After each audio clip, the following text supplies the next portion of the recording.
Hi, everyone. Welcome to another episode of Outgrow's Marketer of the Month. I'm your host, Dr. Saksham Sharda. I'm the creative director at outgrow.co. And for this month, we're going to interview Katelyn Bourgoin, CEO and lead trainer at Customer Camp. Thanks for joining us, Katelyn. Thank you so much for having me. So, Katelyn, we're going to start with a rapid fire round just to break the ice. You get 3 passes. In case you don't want to answer the question, you can just say pass. But try to keep your answers to 1 word or 1 sentence only, okay? Okay. This is hard for me because I'm very verbose. So let's do this. At what age do you want to retire? Never. How long does it take you to get ready in the mornings? 4 minutes. Most embarrassing moment of your life? There's probably plenty, but none that come pass. Favorite color? Black. What time of day are you most inspired? Mornings, usually between 9 and 11. How many hours of sleep can you survive on? Survive? 6. Fill in the blank. An upcoming marketing trend is blank. Pass. The city in which the best kiss of your life happened. Halifax. Pick one, Mark Zuckerberg or Jack Dorsey. Jack Dorsey. The first movie that comes to your mind when I say the word ambition. Pass. When did you last cry and why? Probably a few days ago from new mom / entrepreneur stress. Okay. All right. Just to let you know, you're out of passes. So how do you relax? Alcohol. How many cups of coffee do you drink per day? 2 to 3. A habit of yours that you hate? Stress eating. The most valuable skill you've learned in life?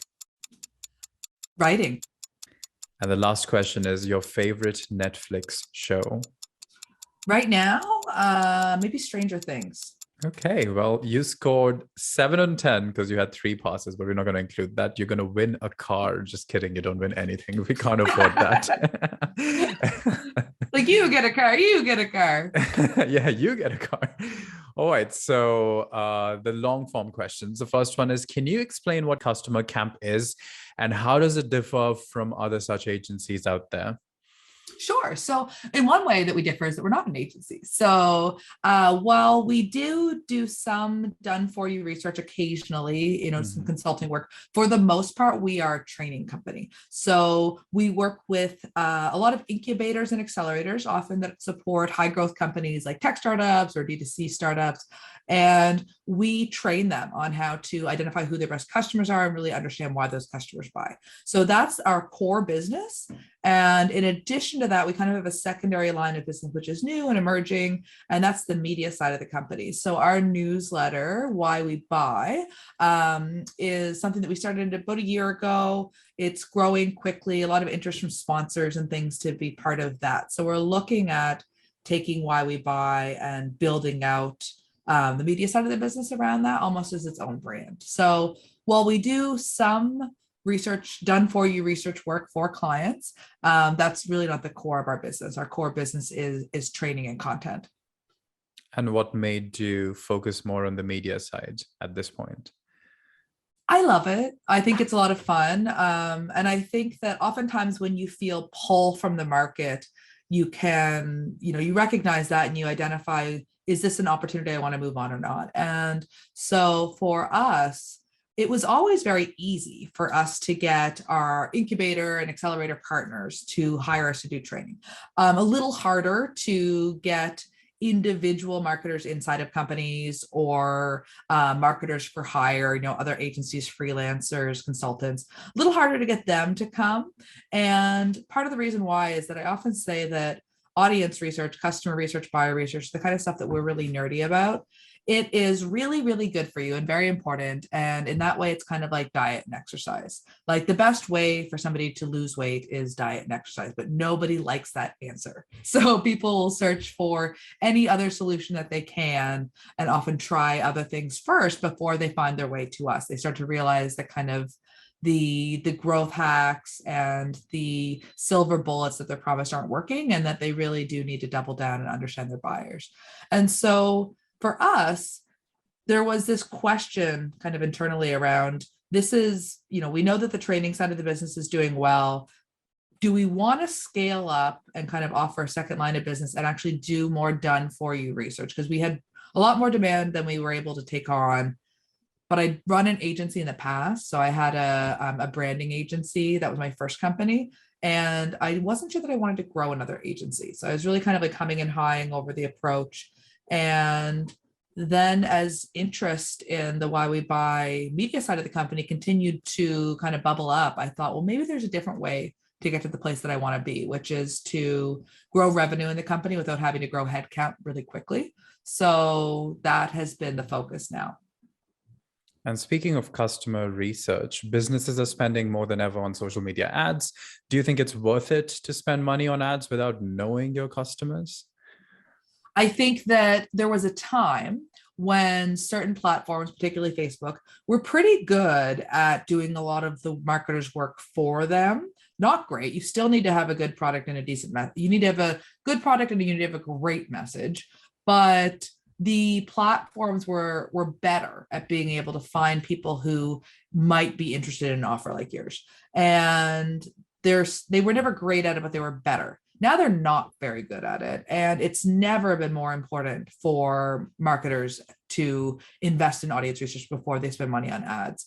It's just critically important. Without it, you're basically burning capital. So while it's really important, the industry hasn't quite caught up. There's a lot of internal teams that have been doing this forever and they see the results. Lots of agencies that this is their secret sauce, but it is something where the market is now starting to move and realize the importance of this.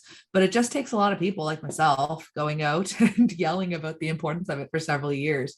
And I first started talking about the importance of this 2018 really publicly.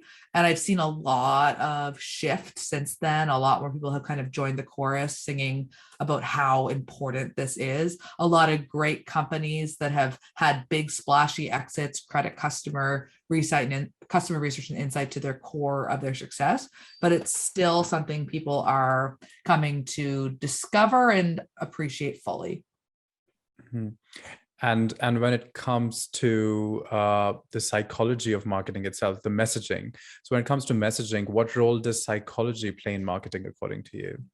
So much, because one of the things that I often say when it comes to messaging is what you say is important, but how you say it matters more. And understanding, first, you need to really understand what the core motivation is that a prospect might have that would make them want to pay attention to an offer like yours, right? That would perk their interest. You need to understand when those people might be in the market to buy what you offer, because oftentimes marketers in particular, we focus on who the people are, when what's much more important is when those people might be triggered to want to buy a product like ours. That being said, even when you know who they are and when they might be in market for a solution, there's still so many different ways that you can shape your offering, what ways that you can, what you can compare it to, how to frame your offer so it's really exciting, how to make it resonate with a prospect in a way that maybe it won't. And so it's this, the more you understand your audience, like that's step one, you really need to understand your audience. And then beyond that, stepping more broadly and thinking about understanding people and what really motivates and drives people, kind of our core psychology. Because one of the things I often say is that marketing channels and tactics and tools, all of that changes really, really quickly. And if you're focused on always being ahead of the next trend and figuring out, what the next sexy channel is going to be, that's great for established companies that have lots of resources. It's a lot harder for smaller businesses that need to decide where they're going to invest. And while those channels and tools are changing rapidly, the people that are using them, the people on the other end, they don't change rapidly. Humans, our hardware is so old and it doesn't change fast. And so understanding people is something that a lot more people should take the time to invest in. It's equally important as understanding the tactical stuff, and it gets oftentimes a lot less attention. So what can businesses do to get closer to their customers, in your opinion? What do businesses need right now? So my absolute favorite method that I found, and this is through being an entrepreneur for 12 years, as I said, running my own agency, working with big brands like Target and Holiday Inn, launching my own restaurant consulting company, selling that, launching a tech company, making it, we were once called by Forbes the next LinkedIn for women. Like I've been in this space for a long time trying to figure this shit out. And I've worked with a lot of companies that are also trying to figure it out. And for me, the tool that I have found that is the most helpful is actually talking to people who have recently bought from you and not asking them to tell you about what they think of your product or service. Well, of course, that's interesting. That's not the number one thing. What you really want to understand is you want to basically pull out all of the details of their buying journey. So what led them to realize that they might have a problem that a solution like yours could solve? What other things have they tried or considered or explored along the journey to finding your product? Why didn't those solutions work for them?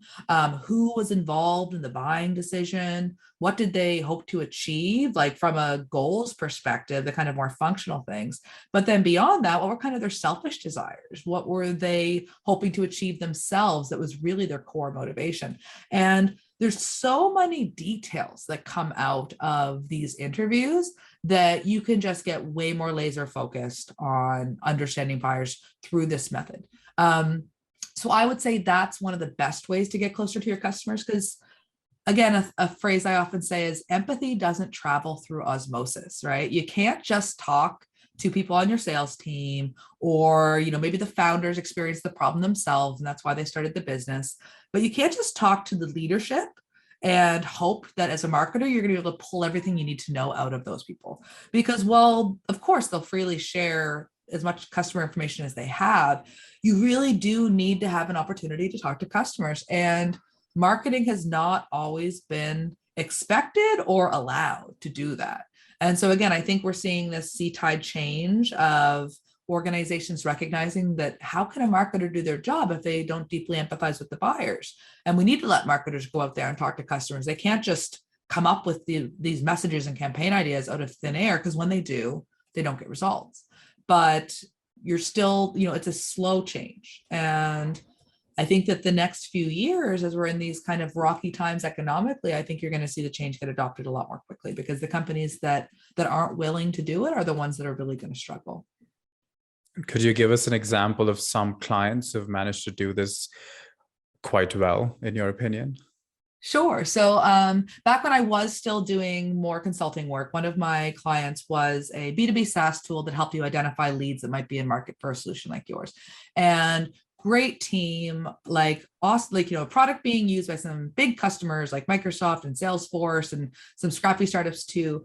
And when I went to sit down with them, and I know the founders would be okay with me sharing this story, I asked them about what was going on and who their customers were.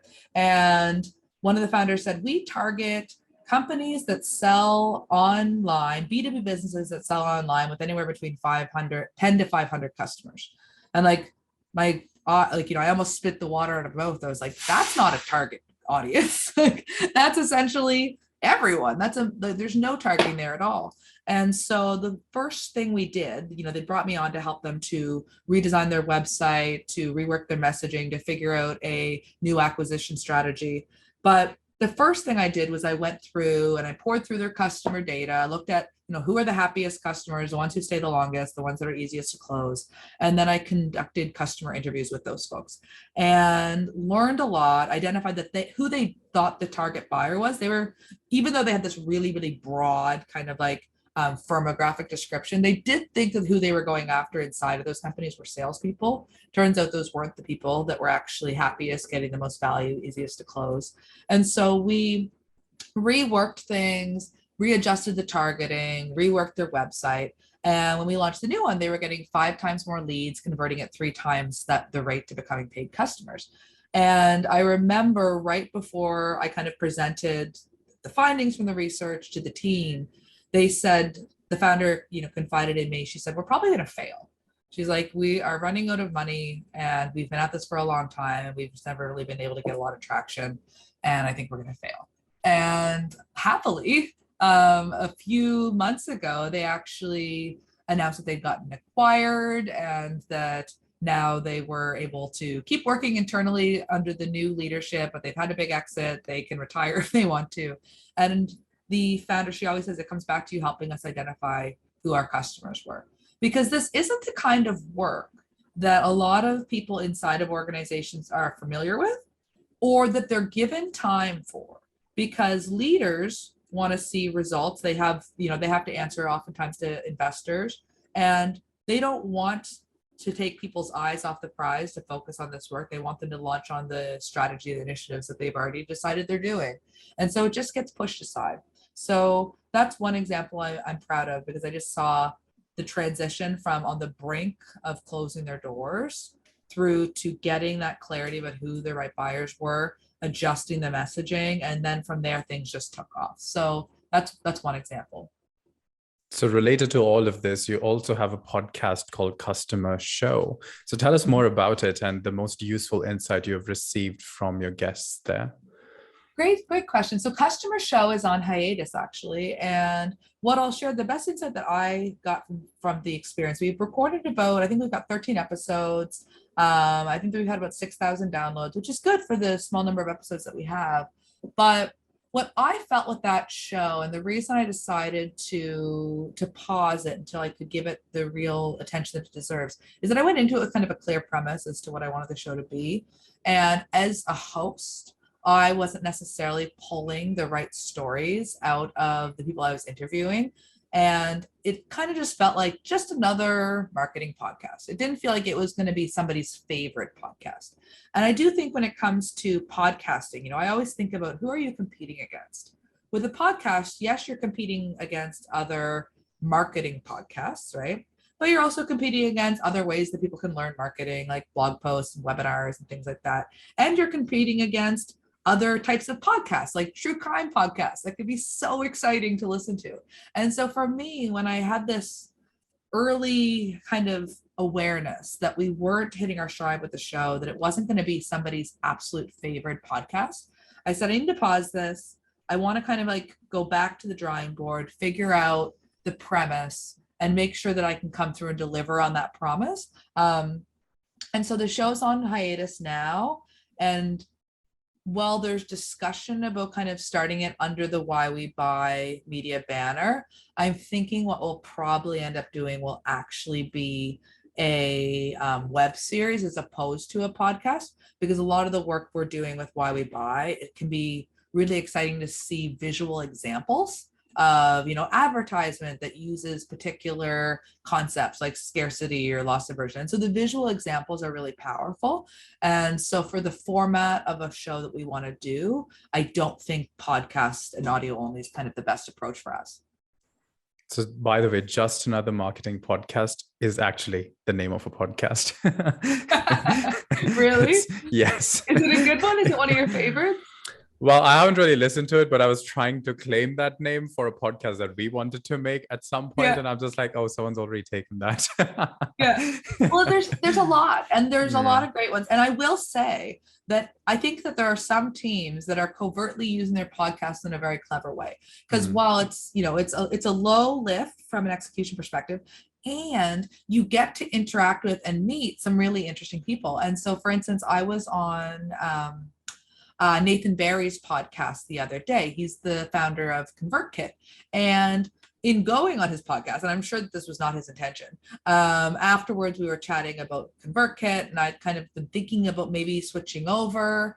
And then he told me more about some of the things that they have planned. And then I was like, oh, I definitely need to switch over now. And so I'm now switching over to ConvertKit. And I made a post about how amazing the migration experience has been. And that post was seen by, I think, like 15,000 people. And so Nathan did not bring me on his podcast so that I would become a ConvertKit customer and like brag about how great they are on social media for him.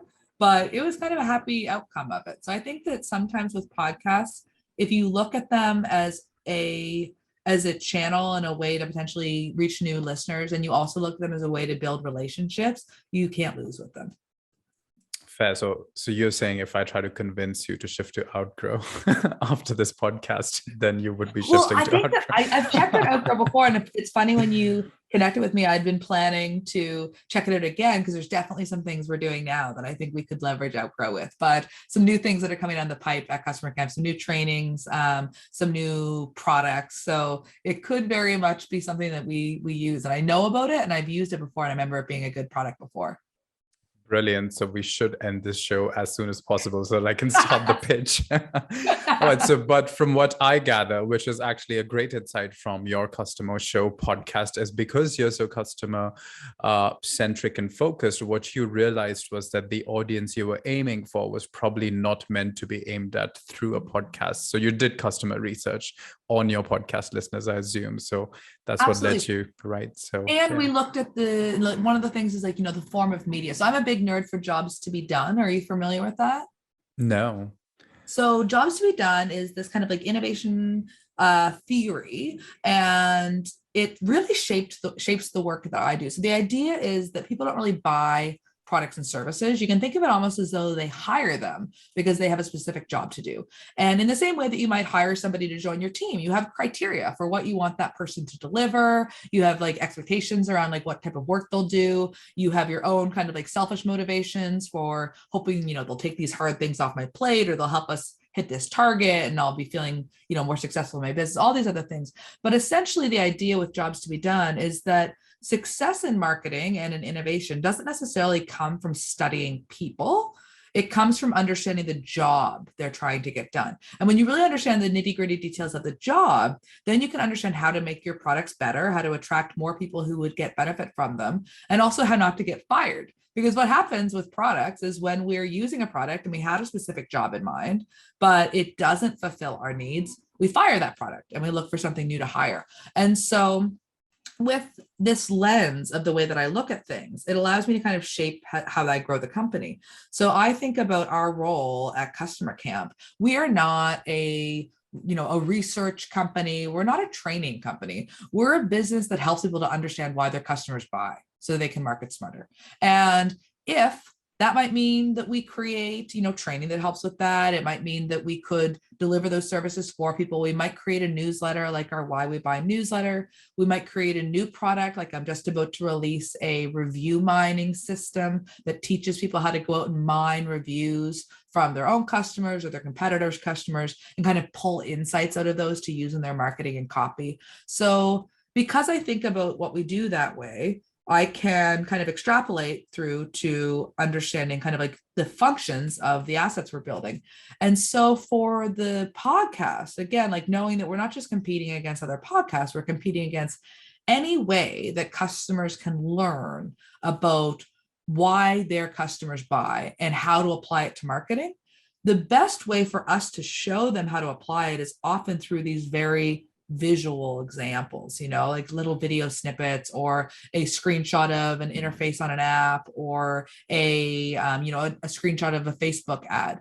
And so it just makes sense for us to do that using a visual medium like video, as opposed to doing it as an audio only medium, because then we'd have to kind of like change the premise of the content. So that's a big piece of it for us. It's like figuring out like what's the best format versus like what's the best media.